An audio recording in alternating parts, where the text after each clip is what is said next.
çox üzr istəyirəm sizdən. Çıxır deyir məsciddən gəlir, görür ki, çox üzr istəyirəm sizdən. Bir pozğun bir qadın, çox pis bir qiyafədə yolun qırağında, kənarında dayanıb. Bu da alim, əmmamədə, ruhanidir. Deyir, saxlayır maşını, ya dayanır yanındakılarına, deyir ki, onu çağırın gəlsin, yanıma gəlsin. Deyirlər, ağa ayıbdır, o hara, siz hara, əmmamədə, əbada, o. Deyir, çağırın gəlsin. Çağırır, deyir ki, bax bu pulları görürsən əlimdə.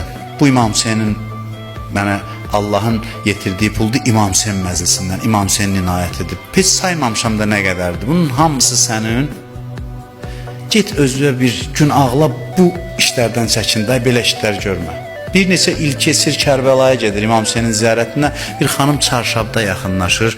Deyir, mən həmin o küçədə dayanan o xanımam, ailə də qurmuşam. Sizə təşəkkür edirəm ki, məni bu hərəkəti üzdən dəyişdiniz ki, bir alim 10 günlük minbərdən qazandığı pulu bir pozğun qadına verir ki, onu o yoldan qaytarsın. Kişilik budur, mərdlik budur, insanlıq budur.